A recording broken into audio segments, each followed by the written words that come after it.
मथां छा लिखी छा लिखां छा लिखी छा लिखां सिंध मुंहिंजी अमां दुनिया जा सिंधियो हिक मुठ थी सिंध बचायो सिंध मुंहिंजी अमां सूंह तुंहिंजी मथां छा लिखी छा लिखां सिंध जो क़ौमी आवाज़ radio voice of Sindh London.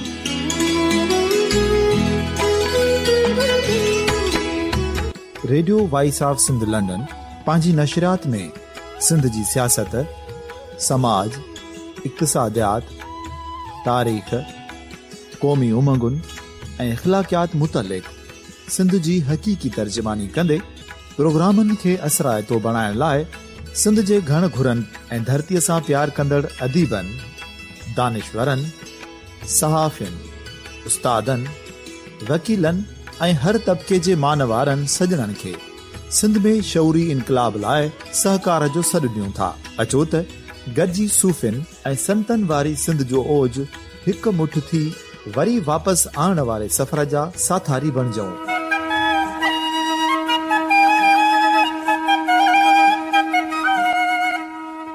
हिक नए सुबुह जी शुरूआत जो पड़ाॾो घर घर, ॻोठ ॻोठ ऐं शहर शहर ताईं पहुचायो। शाल सिंध आबाद ऐं खुशहाल थिए, सिंधी माण्हू सुखियो ऐं सताबो थिए।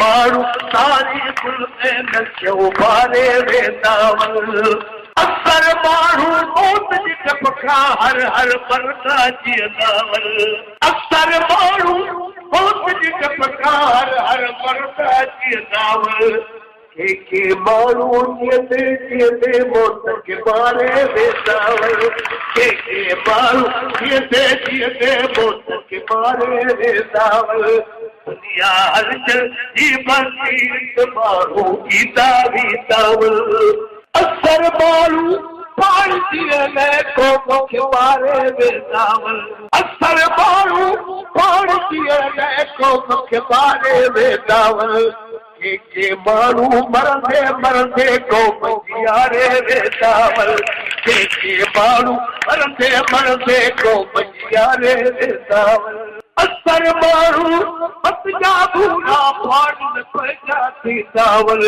के माण्हू नस्लनि जी तकदीर सवारे वेंदावल के माण्हू नस्लनि जी तकदीर सवारे वेंदावल अक्सर माण्हू हीर जे विच में हिमत हारे वेंदावल के माण्हू तूफ़ान मां पार किनारे वेंदावल अक्सर माण्हू मस्ताननि ते कूड़ी फतवा ॾींदावल अक्सर माण्हू मस्ताननि ते कूड़ी फतवा ॾींदावल के माण्हू अनल हक़ जी संत सवारे वेंदावल के माण्हू अनल हक़ जी संत सवारे वेंदावल खीर तरह जे पुछा काई चिंगारा जे बुधो था प्यार वो माथा रचो कन लाटा रचो अजु त मंछुर मथा मोत मारी संदा अजु त मंछुर मथा मोत मारी संदा ॾींहं थोरड़ा बचा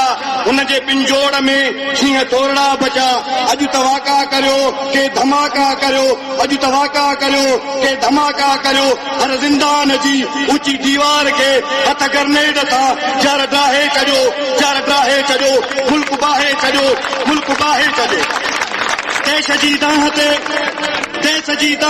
ॼण थियल बाह ते रत जी रांदि सां बांध पंहिंजो पुछे कान गोली घुसे। सामईन ही आवाज़ हुयो शहीद सिंध रूपलो चोलियाणी जो radio voice of Sindh London शहीदनि जे ॾियारे जे हवाले सां ख़ुसूसी प्रोग्राम पेश करे रहियो आहे। प्रोग्राम जो मेज़बान इमदाद अली ओढो अवां खे भलीकार चवां थो। 21 अप्रैल जो उहो बदनसीब ॾींहुं कीअं थो विसरी सघे जॾहिं सिंध जी तारीख़ में अनोखो, निरालो ऐं हियांव ॾारींदड़ वाक़ियो थियो। सांगड़ जी सरज़मीन जिते सूर्य बादशाह अंग्रेज साम्राज खे ललकारियो हो ऐं हज़ारे हुरनि पंहिंजे रत जो रेज ॾेई ग़ुलामीअ जे कारण बादलनि खे पंहिंजी धरतीअ तां हटाइण लाइ जंग कई हुई। इन ई सरज़मीन ते जॾहिं इनकलाब जो बूटो सुकण लॻो त सिराई कुर्बान साथियुनि समेत पंहिंजे रत जे रेज सां इन बूटे खे साउ करण लाइ पहुतो। सिराई कुर्बान त लतीफ़ जे बैतनि खे हक़ीक़त में तब्दील करण वारो किरदारु हुयो ऐं हिन इज़त वारी मौत हासिल करण वारो रस्तो पंहिंजो पाण लाइ ईअं तइ करे छॾियो हो जीअं के पंहिंजी मौत जी चूंड पाण कंदा आहिनि। हिन जी अजीब तबियत हुई, केॾी बि परेशानी हुजे, केॾो बि वॾो मसइलो हुजे, पर हिन जे ख़ूबसूरत चेहरे तां मुर्क को बि खसे न सघियो हो। शहादत खां 3 ॾींहं अॻु हिन मूं सां कचहरी कई हुई। पंहिंजे रस्ते जी चूंड मां पुरुमेद ही शख़्स हौसलनि में हिमालय जबल खे बि मात ॾियो वेठो हो ऐं हू राति ॾींहुं हिकु करे सिंध जा समूरा पंध पीचरा लताड़े अज़ीम मक़सद वारी जदोजहद में अणथक किरदारु बणिजी वियो। ऐं जॾहिं कंहिं दोस्त चयुसि त साईं सॼो ॾींहुं सियासी कमु करे थकिजो नथा, त रनी कोट जे हिन रखवाल चयो त आराम वञी धरती माउ जी हंज में वञी कंदासीं। बाखोड़ी मोरी जेका मूं अॻु कॾहिं न ॿुधी हुई न ॾिठी हुई, पर हाणे जेसीं साहनि जो सिलसिलो रहंदो तेसीं ताईं कॾहिं बि न विसरंदी। इन बाखोड़ी मूरी वटि कार में सवार सिंधियुनि जे महबूब अॻवाननि खे सिंध सां इश्क जे ॾोह में न सिर्फ़ गोलियुनि सां फरूण कयो, पर उन्हनि ज़िंदा माण्हुनि खे केमिकल ज़रिए बाह ॾेई साड़े छॾियो। नंगी वहशियत ऐं बर्बरियत जो अनोखो मिसाल क़ाइमु कयो वियो। शरई कानूननि ऐं आलमी कानून जी लताड़ कई वई। 4 गभरू नौजवान सिंध सां इश्क जे ॾोह में ज़िंदा साड़िया विया। मौत त बरहक हर कंहिंखे अचिणो आहे। काइनात में जेका बि शइ वजूद में आई उन जो अंत उन जे ख़ात्मे सां थियणो आहे, पर के अमल ऐं के शख़्स न विसरंदड़ बाब बणिजी वेंदा आहिनि। तारीख़ जो बेरहम फीथो फिरंदो रहंदो आहे, पर उहे माण्हू क़ौमुनि जो अॼाण बणिजी हर नस्ल जी रहनुमाई कंदा आहिनि। इन्हनि अमलनि त मौत जी निंड सुम्हंदड़ खे नई हयाती, नई ज़िंदगी ऐं नओं जनम ॾेई छॾियो, जेको ख़तमु नाहे थियणो। हा जेसीं ताईं ही धरती ऐं हिन धरतीअ जो वजूद आहे, इहे किरदार न मिटजंदड़ ऐं न विसरंजंदड़ किरदार बणिजी चुका आहिनि। सिराई कुर्बान ख्वावड़, रूपलो चोलियाणी ऐं नूरुल्ला तुंजो खे कार में गोलियूं हणी ज़िंदा साड़ण वारनि इहो सोचियो हूंदो त ही शख़्स ख़तमु थी विया, पर शायदि हिननि खे ख़बर न हुई त हिननि जी ज़िंदगी ऐं हयात जो सिलसिलो त शुरू ई हाणे थियो आहे। बाखोड़ी मोरी ऐं सड़ियल कार ऐं उन कार अंदरि हॾियुनि जूं गठड़ियूं न सिर्फ़ सालनि ताईं पर सदियुनि ताईं बहादुर, जुरत, गैरत ऐं इश्क जे अॼाण तौरु सुञाता वेंदा। ऐं हा, वाक़ई ही वाक़ियो बहादुरी जी लाफ़ानी मिसाल आहे। सड़ियल गाॾी में अधु मां मथे सड़ियल जिस्म सां जॾहिं नूरुल्ला तुंजो ॿाहिरि थो निकिरे तॾहिं बि हू नारा थो हणे ऐं 70 सैकड़ो जिस्म सड़ियल ही गभरू नौजवान मीडिया खे बहादुरी ऐं बुर्दबारीअ सां इंटरव्यू ॾेई कातिलनि जे चेहरनि ते निकाब चढ़ियलनि जा निकाब लाहे खेनि दुनिया आॾो पधिरो करे थो। मूं मखदूम बिलावल जे घाणे में पीड़जण वक़्तु संदसि हॾियुनि जा टिड़काट त न ॿुधा हुआ, पर हा, सॼो जिस्म सड़ियल नूरुल्ला तुंजो जे चेहरे ते जॾहिं जिस्म सड़ण बावजूद संदसि मुर्क ॾिठुमि ऐं संदसि हौसलो ॾिठुमि, तॾहिं वेसा थी वियो त वाक़ई इश्क वॾी ॻाल्हि आहे ऐं मखदूम बिलावल बि ईअं ई मुर्की इश्क जे इम्तिहान मां पार पियो हूंदो। हा, जॾहिं जिस्म में भरियल ऐं ख़ूबसूरत नौजवाननि जा लाश ॾिसण लाइ शहदाद कोट में असां एम्बुलेंस जो इंतज़ारु करे रहिया हुआसीं त असांखे ख़बर न हुई त आख़िरी दीदार बि नसीब थींदो ऐं असां सिराई जे चपनि ते आख़िरी मुर्क बि न ॾिसी सघंदासीं। एम्बुलेंस मां जीअं लाश कढिया विया, मुंहिंजो हियांउ छिजी पियो। सिराई कुर्बान जहिड़ी कदावर शख़्सियत जो लाश कपिड़े जी गठड़ीअ में ॾिठो त बदन मां साह निकिरी वियो। अंदर में कावड़ ऐं क्रोध जा मच दुखी विया। छा कंहिं इंसान खे जीअरो साड़ण वारनि खे इंसानियत जे दायरे में रखी सघिजे थो। ऐं इन वक़्तु ई पंहिंजे ज़मीर सां वचन कयुमि त पंहिंजे महबूब दोस्तनि जी कुर्बानीनि जो तसलसुल बणिजी शहीदनि पारां रत ॾेई ॿारियल शमा खे पंहिंजी रत सां रोशन रखंदासीं। सामाईन, रूपलो वारी सर जो लिखियल ही सिटरूं अव्हां जी ख़िदमत में पेश कयूं वयूं। सामिन, शहीद सराय कुर्बान खुआवड़ रूपलो चोलियाणी ऐं नूर लातुने जे वरसी हवाले सां ॻाल्हाइण लाइ असां राब्तो कयो आहे सिंध क़ौमी दानिश्वर साईं दिलशाद भुट्टो सीनियर सां। जी साईं। 21 अप्रैल उहो ॾींहुं आहे, उहा तारीख़ आहे जंहिंमें सिंध जी तारीख़ जो तमामु हिकिड़ो दर्दनाक वाक़ियो थियो। ऐं कुझु माण्हू तारीख़ में अमर थी वेंदा आहिनि। ही दोस्त जिन खे 21 अप्रैल ते शहीद कयो वियो, उहे तारीख़ में अहिड़े नमूने सां अमर थी विया जो असां हर साल उन्हनि खे यादि था कयूं, उन्हनि जी वर्सी था मल्हायूं, उन्हनि जी बहादुरीअ जा ज़िक्र था कयूं, छो जो उन्हनि क़ौम जे लाइ, धरतीअ जे लाइ पंहिंजे जान जी परवाह न कंदे हिकिड़े अज़ीम मक़सद लाइ पंहिंजी ज़िंदगी क़ुर्बान करे छॾी। तारीख़ में अहिड़ा घणा माण्हू आहिनि, जनरल होशमोहन शहीद आहे, शाह इनायत शहीद आहे, मखदूम बिलावल आहे, जिन खे सिंध जी तारीख़ अॻियां ताईं यादि थी करे उनखे विसारे न सघी। अहिड़े नमूने सां बाखोड़ी मोरीअ जे हिननि शहीदनि खे सिंध हर साल, हर घड़ी ऐं तारीख़ जे हर वर्क खे यादि रखंदी, छो जो हे उहे माण्हू आहे जेके सिंध जे आज़ादीअ लाइ जाबिर ऐं काबिज़ क़ुवतुनि जे ख़िलाफ़ हिकु मुनज़िम जंग पिया चाहिनि, मुनज़िम रेड पिया चाहिनि।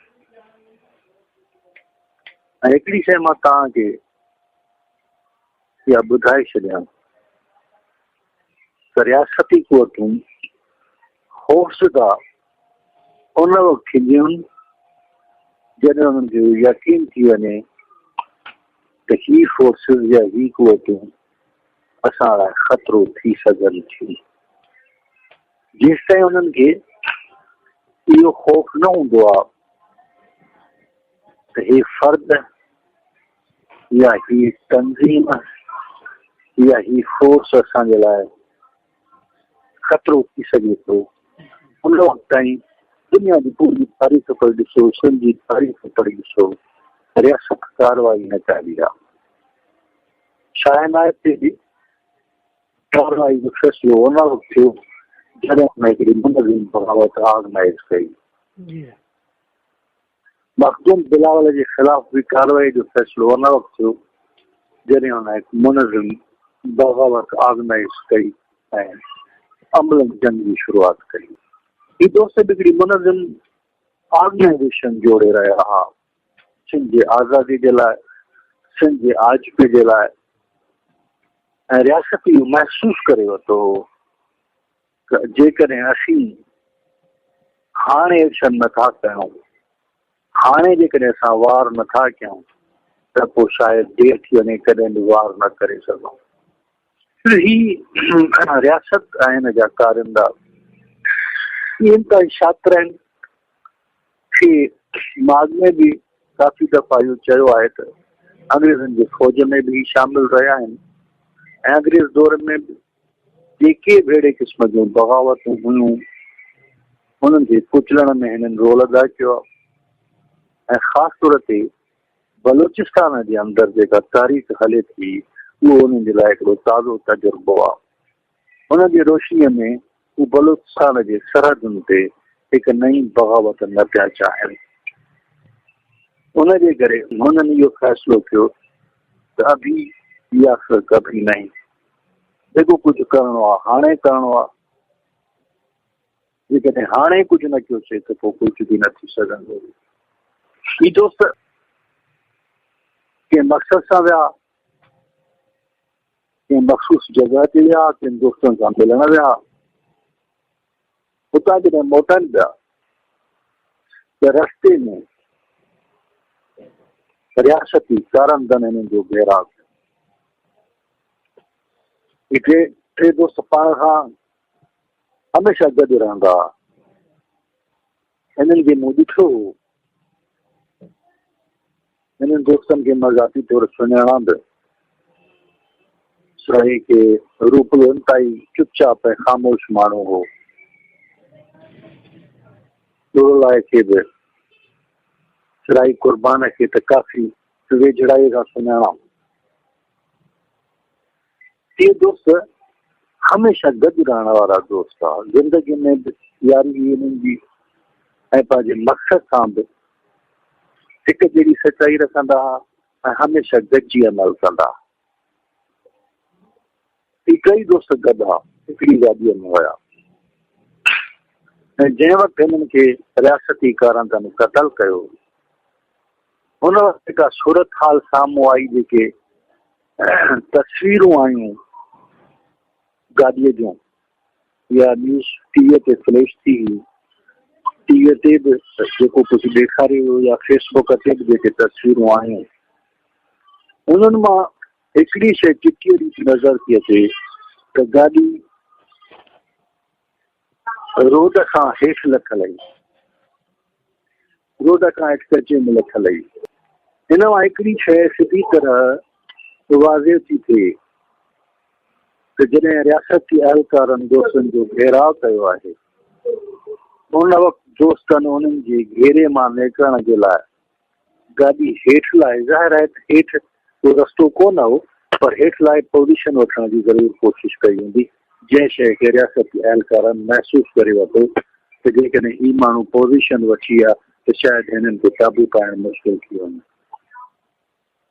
उनजे करे जीअं ई हुननि गाॾी हेठि लाथी आहे, रियासती अहलकारनि हुननि खे गोलियूं हलायूं ऐं गोलियुनि हलाइण खां पोइ इंतिहाई बेदर्दीअ सां जॾहिं दोस्त ज़ख़्मी थिया आहिनि, त इंतिहाई बेदर्दीअ सां हुननि ते केमिकल हारे पूरी गाॾीअ खे ॿाहिरि ॾिनो। इंतिहाई दुखाइतो वाक़ियो, सिंध जे तारीख़ जो इंतिहाई दुखाइतो वाक़ियो। केमिकल हारे हुननि खे ॿाहिरि ॾिनी वई ऐं इंतिहाई बेदर्दीअ सां हुनखे साड़ियो वियो। दोस्त मुकमिल तौर ते सड़ी आहे। हिकिड़ो दोस्त नूरुल्लाह चुनियो, उन्हनि खे शायदि रियासती अहलकार पुछिया वेठो, पोइ छिकते हो, रूपलो ऐं सिराई अॻियुनि सीटुनि ते विया त सॼियूं गोलियूं जेके हलायूं रियासती अहलकारनि, उन्हनि खे लॻियूं अॻियूं सीट वारनि खे। नूरुल्लाह ज़ख़्मी थियो, पर उन में एतिरी अञा जेको आहे सो हुई कुवत जो गाॾी खोले ॿाहिरि निकिरी सघे। त रियासती अहलकारनि ॿाहिरि ॾियण खां पोइ इहो महसूसु कयो त हाणे ही गोलियुनि लॻण खां पोइ मरी चुका आहिनि। हुनखे इहो शक कोन थियो त नूरुल्लाह ज़िंदा आहे। जेकॾहिं हुनखे इहो थोरो बि शक थिया त हुनखे उते गोलियूं हणी मारे पोइ वञनि हा। हुननि केमिकल वारे ॿाहिरि ॾियण खां पोइ हुनखे इहा पक थी त हाणे मरी आया आहिनि।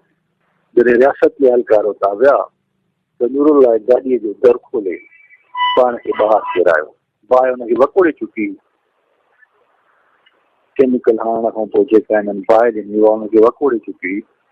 हुन जेका आहे सो पाण खे गाॾीअ खां ॿाहिरि फेरायो ऐं नूरुल्लाह जेको इंटरव्यू ॾिनो आहे डेथ बेड ते अस्पताल जे अंदरि, हुनमें नूरुल्लाह जो पंहिंजो चवणु आहे जेॾी महिल मां पाण खे गाॾीअ खां हेठि कराए थो थिए गप ई, मां हुन गप में लेखड़ियूं पाइण शुरू कयूं त पाए विसामी वञे ऐं हुनजी उहा कोशिशि कामयाबु कई। काफ़ी हद ताईं हू बाहि खे कंट्रोल करे वियो ऐं हिन वाक़े ते जेॾी महिल दोस्तनि जो घेराव करे हुननि ते गोलियूं हलायूं वयूं ऐं हुननि जी गाॾीअ खे वकोड़े ते केमिकल वारे बाहि ॾिनी वई, हिन सॼे वाक़े ते जेके भर पासे जा ॻोठ हुया, ॻोठ जे साम्हूं इहो वाक़ियो थियो, ॻोठ जा माण्हू निकिरी आया ऐं हुननि जॾहिं को नूरुल्लाह जीअरो आहे बेथड़ू जो पाए हुन में गप में हुनखे खणी दोस्त खे अस्पताल पहुचाया। नूरुल्लाह अस्पताल में रहियो। अॻु में बि ज़िक्र थियो त इंतिहाई बहादुर माण्हू ऐं सभु बहादुर माण्हू आहे। सिर्फ़ु नूरुल्लाह आहे न, पर सिराई हुन खां वॾो बहादुर माण्हू आहे, रूपलो अञा इंतहाई ख़ामोश रहण वारो माण्हू हो, पर तमामु घणो बहादुर माण्हू हो। सिराई हुननि जो कमांडर। त नूरुल्लाह खे अस्पताल खणी आया ऐं हुन खां इंटरव्यू वरितो हुयो, दोस्तनि इंटरव्यू कयो हुन खां, वीडियो इंटरव्यू, ऑडियो बि न आहे, त उहो वीडियो इंटरव्यू हुनमें जंहिं तरीक़े सां हू ॻाल्हाए थो, इंतहाई बेखौफ़ी वारे अंदाज़ में थो ॻाल्हाए। ऐं हुनखे ख़बर आहे त मां मौत जी बिस्तर ते आहियां, कंहिं वक़्तु बि मौत थी सघे, पर मौत जो ख़ौफ़ हुनजी अखियुनि में ॾिसण में तव्हांखे न ईंदो जेकॾहिं तव्हां उहो वीडियो ॾिसंदव त। बिल्कुलु पूरी बहादुरी सां चए थो त असां जंहिं रस्ते जी चूंड कई हुन रस्ते में जान जा नज़राना ॾियणा पवंदा आहिनि। इहा असांखे ख़बर आहे त असांखे कंहिं वक़्तु बि कंहिं बि जाइ ते मौत मिली सघे थो, मारे सघनि था असांखे। इन करे असां पंहिंजे सिर तां हथ खणी ऐं पंहिंजे मक़सद लाइ, पंहिंजे धरतीअ लाइ, पंहिंजनि माण्हुनि जे लाइ क़ुर्बानी ॾियण जो फ़ैसिलो करे उहो ई निकितासीं। उनजे करे असांखे हिन शइ जो न को अफ़सोस आहे, न को पछताव आहे त असां मारिजी वियासीं, या इन राह में जेकॾहिं मौत मिलियो त इहा असां पंहिंजे लाइ ख़ुशनसीबी था सम्झो। इहे अहिड़ा तमामु वॾा लफ़्ज़ आहे हुन माण्हूअ जा जेके पूरी बहादुरीअ सां अदा कया ऐं बेखौफ़ीअ सां अदा कया। मौत जो को बि ख़ौफ़ हुन माण्हूअ खे कोन हो। त इहे सभु सॼी टीम जेका इसराई समेत, इहे सभु शइ जा ट्रेन थियल माण्हू आहे। इसराई हिननि जो सियासी उस्ताद बि हो, इसराई हिननि जो फ़ौजी कमांडर बि हो, इसराई हिननि जो जेको आहे सो हिकिड़ो खणी राहबर चइजे हुननि जे लाइ जंहिंखे हू फॉलो कंदा हुआ इसराई। इहे सभु इसराई जा तरबियत याफ़्ता दोस्त हुआ ऐं इसराई जे अंदरि जेका बहादुरी हुई उहा सॼी इसराईअ जेका आहे सो हिननि दोस्तनि में मुंतकिल कई। मां हिननि दोस्तनि जे लाइ अॻ में बि चयो लाइ तुने जात जेको आहे सो ॿ ऑपरेशन थियूं। हिकिड़ी चंग कटिया हुनजी, उहा नाकारा थी वई सड़ी, हुनजी ज़िंदगी बचाइण लाइ। हुन खां पोइ वरी ॿी चंग काटी वई, पोइ हाणे ख़बर न आहे एजेंसियुनि ॼाणी वाणी में करायो या वाकई ज़रूरत हुनजी ॿई चङूं काटियूं आहिनि, पर पोइ बि उहो ज़िंदा रही न सघियूं। कुझु ॾींहंनि में नूरुल्लाह बि अस्पताल जे अंदरि गुज़ारे वियो। त दोस्तनि जा लाश अस्पताल आंदा विया ऐं उतां उन्हनि जी वसूली करणी। वसूलीअ जे लाइ शर्त इहो हो सरकार जे तरफ़ां, छो सरकार पंहिंजी कस्टडी में वठाए अस्पताल पहुचण खां पोइ सरकार जो शर्त इहो हो लाशनि जी वसूलीअ जे लाइ त हुननि जो पंहिंजो को रिश्तेदार अचे लाश वठे। इसराई जा पुट नंढड़ा, रूपले जा शायदि वासा आया, पर इसराई जा पुट नंढड़ा, हुनजे करे इसराई जो लाश वठण लाइ तव्हां डॉक्टर न्यास कालानी जो डॉक्टर न्यास कालानी ज़ाती दोस्त इसराई जो ज़िंदगी में, ज़ाती ज़िंदगीअ में तमामु वेझो ऐं गहरो दोस्त हो। ऐं मूंखे ख़बर हुई त हालांकि इसराई जीसन मर्तज़ा महाज़ में हो ऐं डॉक्टर न्यास कालानी जीसन क़ौमी महाज़ बशीर खान ग्रुप में हो, ऐं ॿिन्ही सियासी तंज़ीमुनि जे विच में वॾे पैमाने ते शदीद इख़्तिलाफ़ हुजण जे बावजूद बि इसराई ऐं डॉक्टर न्याज़ जे दोस्ती में मां को बि फ़र्क़ु कोन ॾिठो। मुंहिंजो शामूं बि फ़ोननि ते ॻाल्हाईंदा हुआ ऐं इसराई अक्सर ज़िक्र बि कंदो हो न्याज़ सां ॻाल्हियूं ॿोलियूं जेके थींदियूं हुयूं। त न्याज़ ऐं इसराईअ जे विच में जेका दोस्ती हुई हुनजा पैमाना ई हिकिड़ा मुख़्तलिफ़। डॉक्टर न्याज़ हिकु हुनजी ज़ाती दोस्त ज़िंदगीअ में तमामु वेझो, इसराई क़ुर्बान जो। ऐं ॿी ॻाल्हि इहा हुई त डॉक्टर न्याज़ शहदादपुर शहर जो जितां जो इसराई, माना हिकु ॻोठ जा ॿई हिकिड़े शहर जा। उन बुनियाद ते डॉक्टर न्याज़ जो वरी मुंहिंजे शहर जो आहे, मुंहिंजो दोस्त आहे, मुंहिंजो मित्र आहे, मूंखे लाश ॾिनी। डॉक्टर न्याज़ कालानी लाश वसूल कयो हो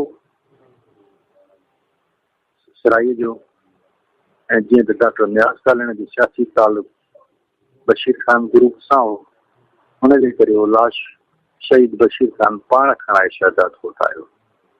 फी बि बशीर खान कई हुई, सराय जी ऐं हुनखे पूरी सिंध शहीद खे सलामी ॾिनी आहे। ये पूरी सलामीअ सां सराई कुर्बान जे लाश खे शहीद बशीर साहब दफ़न करायो पंहिंजी मौजूदगीअ में ऐं हुनखे सलामी ॾियारी। जीअं हुन खां पोइ हुनजे दरे ते वेठो बुज़ुर्ग ख़ाइम रसूल खे ही हुयो उन्हनि दोस्तनि जो सफ़र ज़िंदगीअ खां आख़िरी घड़ीअ ताईं। ऐं रूपलो चोलियाणी वाराए जो हुनखे वाराए खणाए विया। पर रूपले जी इहा वसियत थियल हुई त मां जॾहिं बि इन राह में मां ॾिनसि मौत हो क़बूल निकिता। न हिकिड़ो माण्हू सितरीअ ते खणी निकिरे, ही माण्हू सितरीअ ते खणी निकिता, मौत खे क़बूल निकिता। वाराए हुनजी वसियत थियल इहा आई त मूंखे ॻोठ जे क़ब्रिस्तान में दफ़न न कजो ऐं मां जॾहिं बि इन राह में मारिजी वञा या शहीद थी वञा त मूंखे सन में साईं जी बस दफ़न। हुनजे करे रूपले जे लाश खे सन में खणी आया। साईं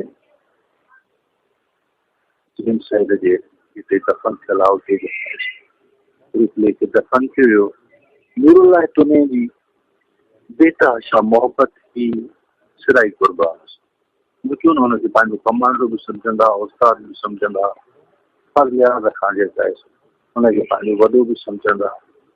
नूरुल्लाह तुने जी तमामु घणी मोहबत जी सिराई सां हुनखे नूरुल्लाह जॾहिं अस्पताल में तॾहिं हुन वसियत कई त जेकॾहिं मां हिन बिस्तर ते मूंखे मौत अची वञे, मां जेकॾहिं न बची सघां त मूंखे सिराई सां गॾु दफ़न कजो। नूरुल्लाह खे गुज़ारे वञण खां पोइ नूरुल्लाह खणी ऐं सिराई वटि दफ़न कयो। ॿी सिंध जा अहिड़ा शहीद आहिनि जिन खे तारीख़ बार बार यादि कंदी रहंदी ऐं इन्हनि खे अञा वधीक उजागर करण जी ज़रूरत आहे। हिननि जी जेका कुर्बानी आहे, हिननि जो जेको क़ौम जे लाइ कमु आहे, हिननि जी जेका पंहिंजे धरती ऐं माण्हुनि जे लाइ अड़पन आहे, हुनजे बुनियाद ते इहे वसी अवामी इज्तिमा जे शिकिल में थियणु खपनि। हिननि शहीदनि खे एॾी वॾी भेटा मिलणु खपे जंहिं भेटा जा उहे सही माना सां सिंध जी तारीख़ में हक़दार आहिनि। तव्हांजी वॾी महिरबानी। अमीन नवां सिंध क़ौमी दानिश्वर साईं दिलशाद भुट्टो सीनियर जो शहीद साईं कुर्बान ख्वावड़ रूपलो चोलाणी ऐं शहीद नूरुल्लाह तुने जे हवाले सां ही इंतहाई अहम ॻाल्हि ॿोल ॿुधी। उमेद त ही ॻाल्हि ॿोल तव्हांखे तमामु घणी पसंदि आई हूंदी।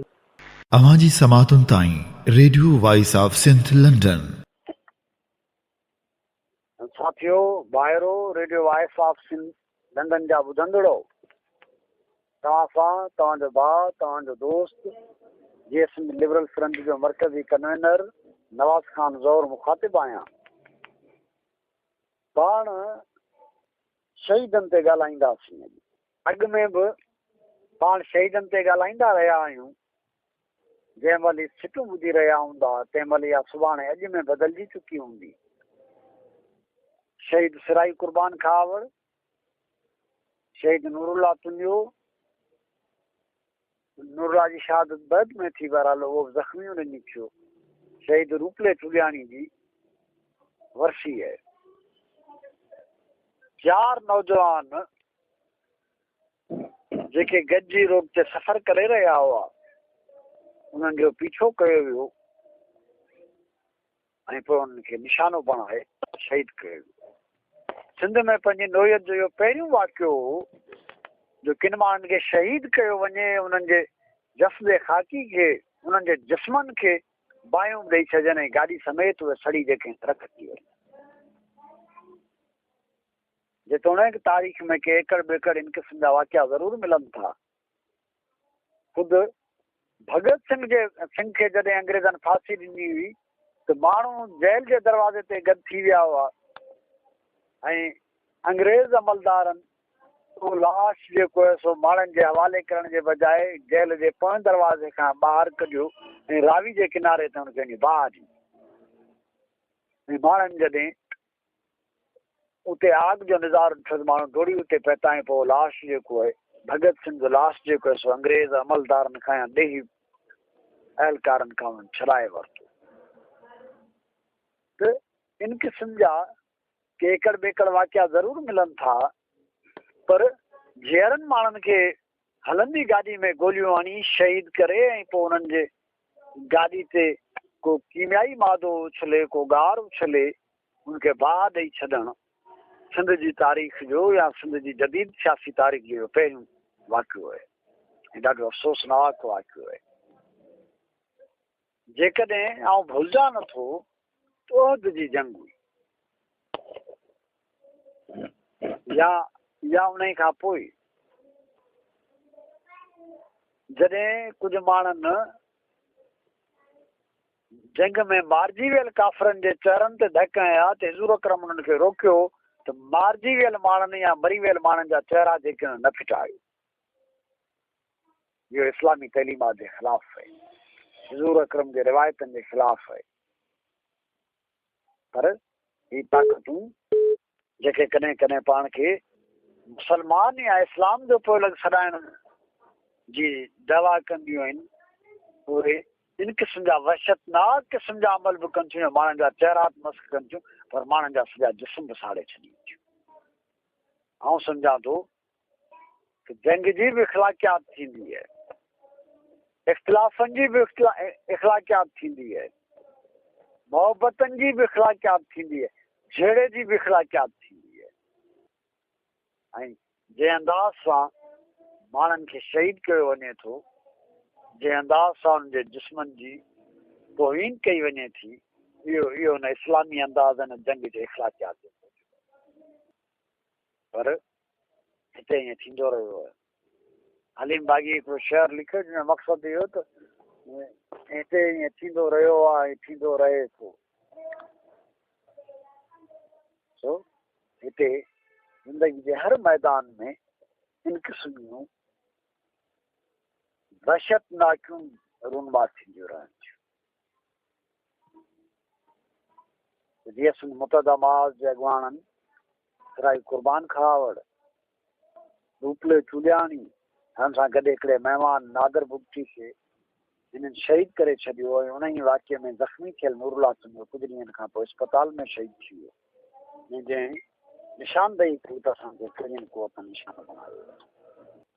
सुवाल इहो आहे त छा इन क़िस्म जा वाक़िया कंहिं बि जदोजहद ऐं तारीख़ खे ख़तमु करे सघनि था, कंहिं बि जदोजहद ऐं तहरीक जो अंत आणे सघनि था।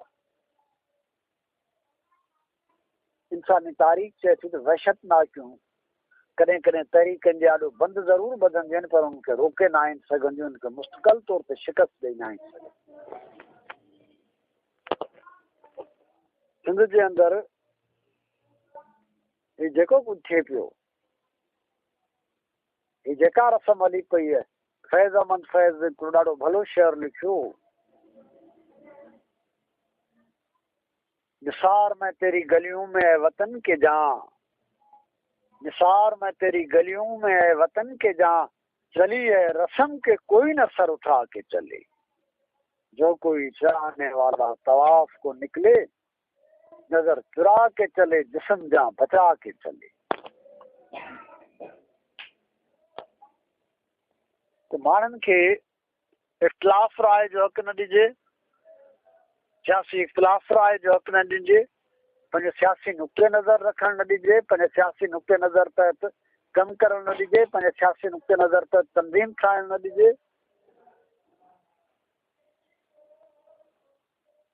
या न जमहूरियत आहे, न इज़हार राय जी आज़ादी आहे, न ही को आइनी अमल आहे, या फ़फ़ाक़ियत या वहशानियत या आमरियत आहे। ऐं बदकिस्मती सां ही ममलिकत पहिरें ॾींहं खां वठी इन क़िस्म जे आमरियतनि जे वर्त जे रहियो आहे, जंहिंमें माण्हुनि खे इख़्तिलाफ़ राय रखणु, पंहिंजो सियासी नज़रियो रखणु, सियासी नज़रिए तहत तंज़ीम ठाहिणु ऐं उन तंज़ीम जे दायरे कार में रही करे अमल करण जी इजाज़त न थींदी। ऐं इन क़िस्म जी जे अमलनि जी इन क़िस्म जे गैर सियासी अमलनि जी शुरूआत बि सिंध खां थी। खोड़े खे रुगो इन ई जे करे इक़्तिदार अला हटायो जो सिंध में दारियुनि जी आबादकारी जो मुख़ालिफ़ हो। सतार पीरज़ादे खे इन ई जे करे जेको सिंध जे इक़्तिदार अला हटायो जो वञण ठहण जो मुख़ालिफ़ हो। अहिड़े ई तरीक़े सां सिंध जे अंदरि वफ़ाक़ जी सियासी मुदाख़लत ज़रांगे खां पोइ हीअं रही जीअं 1960 खां पोइ जनरल गवर्नर मोदी जी रही। गवर्नर जो नालो आउं भुलिजां थो लॻे थो।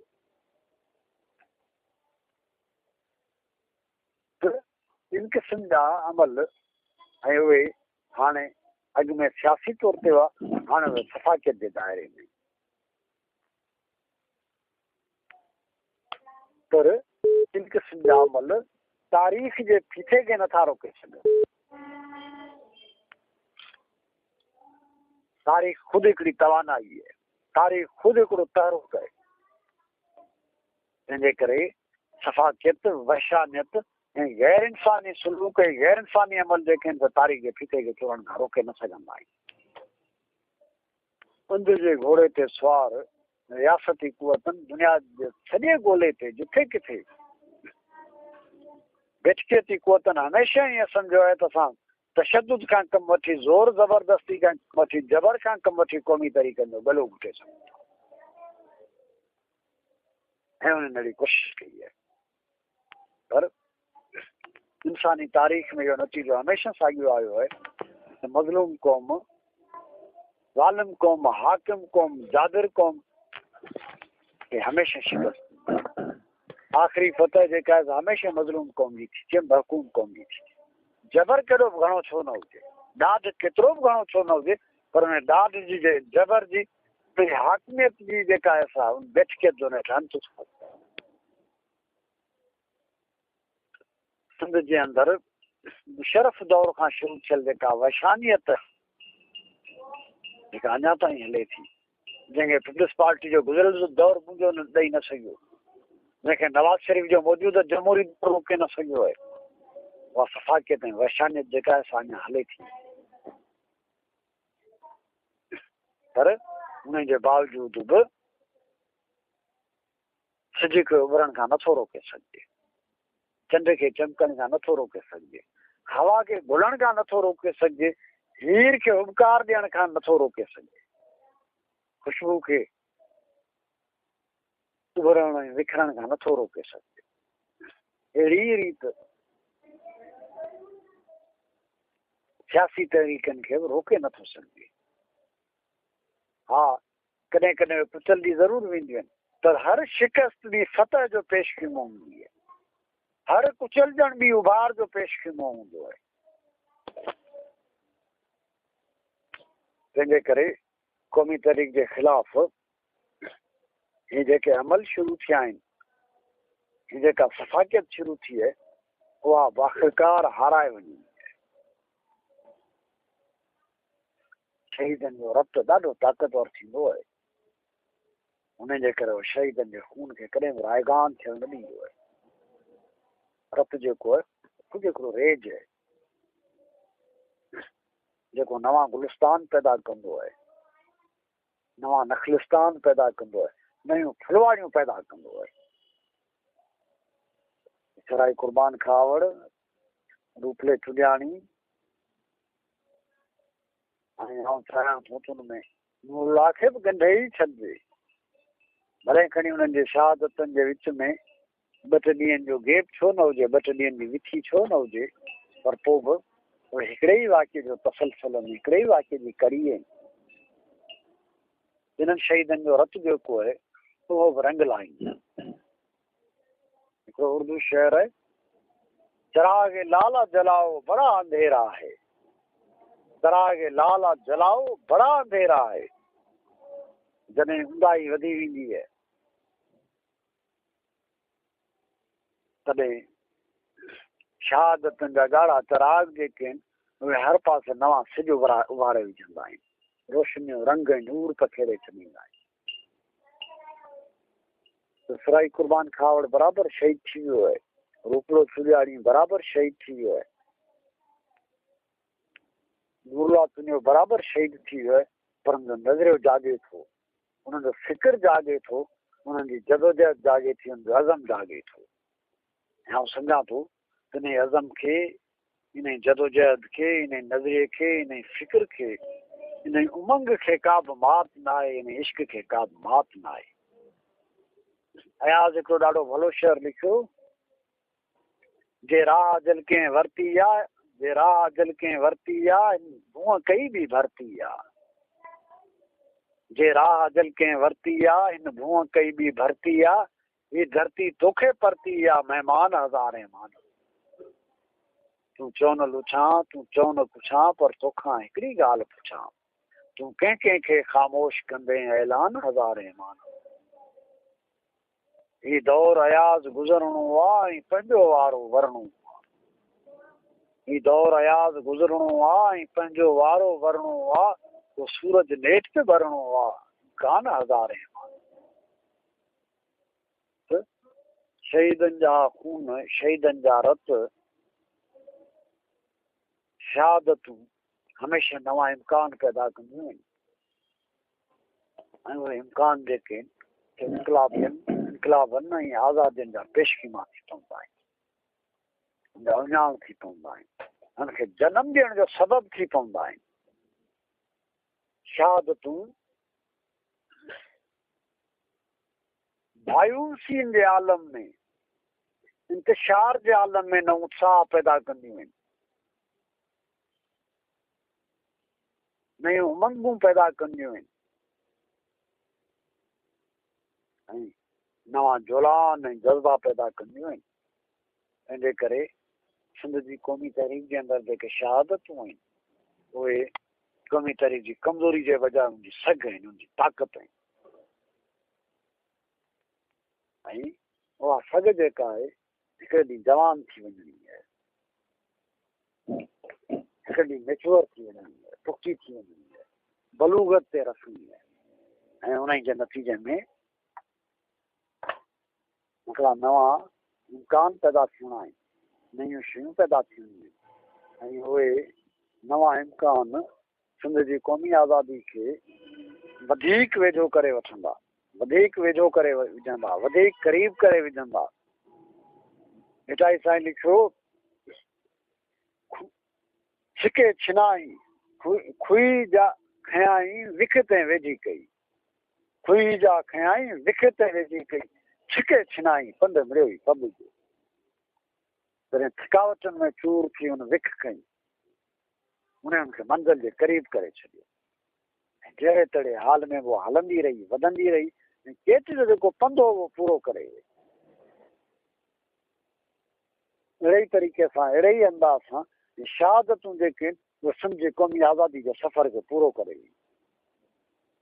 ऐं आउं सम्झां थो सिंध जॾहिं आज़ादु थींदी, जॾहिं हिकिड़े मुल्क तौरु धरती जे ॻोल्हे ते नमूदार थींदी, तॾहिं उन सिंध जे अंदरि जेको नूर हूंदो, जेके रंग हूंदा, उन नूर ऐं उन रंग में हिननि शहीदनि जूं शहादतूं, हुननि जूं जदोजहदूं, हिन जी शख़्सियतूं जेके आहिनि से चरकंदियूं रहंदियूं के सितारे वांगुरु।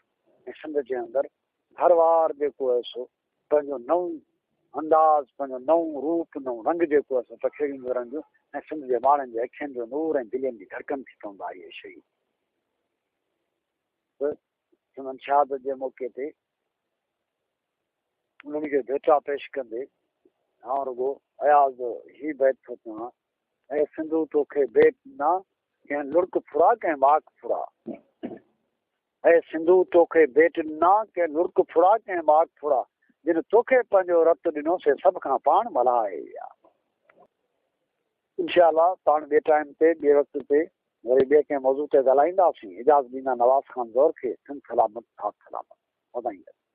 सामाईन, 21 अप्रैल 2011 ते इंसानियत जा सभु लीका लताड़ींदे क़ौमी अॻुवाणनि शहीद सिराई कुर्बान खुआवड़, रूपले चोलियाणी, नूरुल्लाह तुंजे ऐं नादर बुगटी खे गोलियूं हणण बाद जीअरो साड़े शहीद छो कयो वियो, इहा ॻाल्हि शहीद मासाद नूरुल्लाह तुंजे जे हिकु ख़ानगी टीवी खे ॾिनल इंटरव्यू मां वाज़े थी चुकी आहे, जंहिं में हिन चिटे नमूने ॿुधायो आहे त असांखे कंहिं कीअं ऐं छो पहिरियों गोलियूं हयूं ऐं पोइ गाॾीअ ते केमिकल हारे बाहि ॾेई छॾी ऐं असां नारा हयासीं।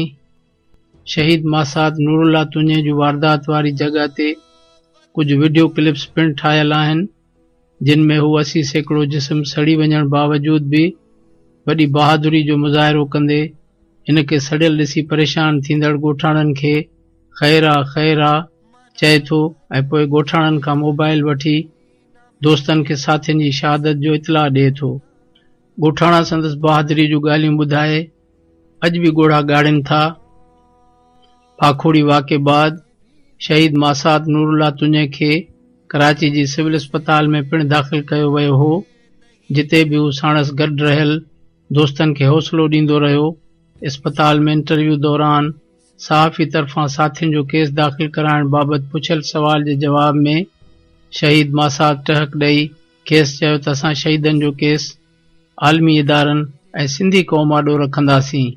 हिन चयो त शहादतूं भी थींदियूं, रूपोशियूं ऐं गुमशुदगियूं भी थींदियूं ऐं दोस्त भी बेघर थींदा रहंदा ऐं पोइ क़ौम ॾिठो त कहिड़ी तरह किथे भी कंहिं क़ौमी कारकुन सां मसइलो हुजे, यूनिवर्सिटी जे शागिर्दनि सां मसइलो हुजे या महाबोर्ड में धरती धणियुनि जी वार करणी हुजे, हीअर ॾा अॻवान कॾहिं भी पोइते न हटिया। एतिरे ताईं जो महाबोर्ड में सिराई साहब पंहिंजी धीअ खां वालियूं भी लाहे बोर्ड मुतासिरनि लाइ राशन वरितो। जलसो जलूस हुजे, कार्नर गॾजाणी या ॿी का तकरीब, शहीदनि पंहिंजे मुनफरद ऐं जज़्बाती अंदाज़ सां पंहिंजो मौक़ुफ़ भी तमामु चिटो रखियो। असां सिर ॾेई भी क़ौम जो वेसाह बहाल कराईंदासीं। शहीद पंहिंजे कौल ते केतिरो पूरो लथा, इहो संदन अलमनाक शहादत मां ज़ाहिर आहे। शहीदनि जे किरदार सां हिकु नंढड़े कालम में इंसाफ़ करणु तमामु ॾुखियो कमु आहे। शहीदनि जे किरदार सां त तारीख़ इंसाफ़ ज़रूर कंदी, पर उन्हनि सभिनी शाइरनि, अदीबनि ऐं दानिश्वरनि खे भी तारीख़ न विसारींदी जेके संदन बाह ॿेली बणिया ऐं जेकी उन तारीख़ जी सॾ खां कन लाटार कंदा रहिया। तिन जो भी एहतसाब ज़रूर थींदो। सामाईन, ही सिटरूं सुगंध सिंधी जूं लिखियल हुयूं जेके अवां जी ख़िदमत में पेश कयूं वयूं। सामाईन, सिंध जे शहीदनि खे भेटा ॾियण वारो ही प्रोग्राम पंहिंजी पुॼाणी ते पहुतो। पंहिंजे मेज़बान इमदाद अली ओढोखे ने आस ऐं दुआ सां इजाज़त ॾींदा त सिंध शाल आबाद ऐं खुशहाल थिए, सिंधी माण्हू सुखियो ऐं सताबो थिए। सदाईं गॾु। गीत घणेई धरतीअ जा गाता, पर अॼु मां वञणो आ केॾां उहो त न ॼाणा थो।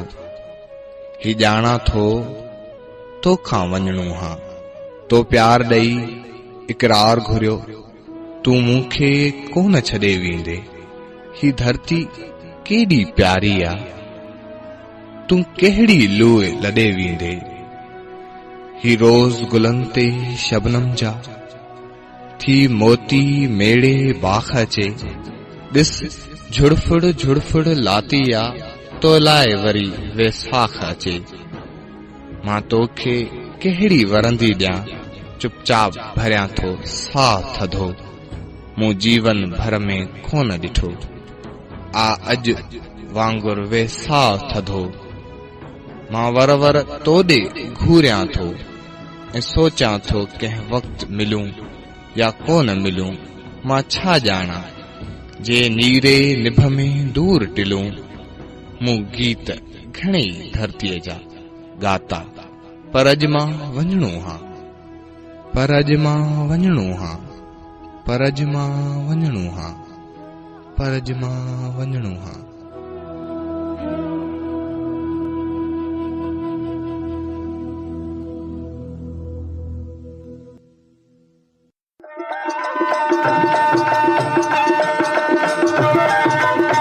दुनिया जो पहिरियों Sindhi web radio voice of Sindh London पंहिंजी नशरियात में सिंधी कम्युनिटीअ जो क़ौमी, समाजी ऐं सक़ाफ़ती तर्जुमान जी हैसियत में कमु करे रहियो आहे। मुख़्तलिफ़ प्रोग्राम ऐं लोक मौसीक़ी वसीले दुनिया जे सिंधनि खे हिकु लड़ीअ में पोइण जी कोशिश करे रहियो आहे। Radio voice of Sindh London खे सिंधी वॾे अंग में ॿुधी रहिया आहिनि। रेडियो खे अञा वधीक बहितर प्रोग्रामनि में मुस्तक़िल बुनियादनि ते हलाइण लाइ सिंधी कम्युनिटी पारां माली सहकार जी ज़रूरत आहे। सिंधियुनि जो क़ौमी आवाज़ radio voice of Sindh London कारोबारी न पर निज सिंधी कम्युनिटी बेस्ड रेडियो आहे। माली सहकार लाइ बैंक अकाउंट जा तफ़सील रेडियो जी वेबसाइट ते मौजूद आहिनि।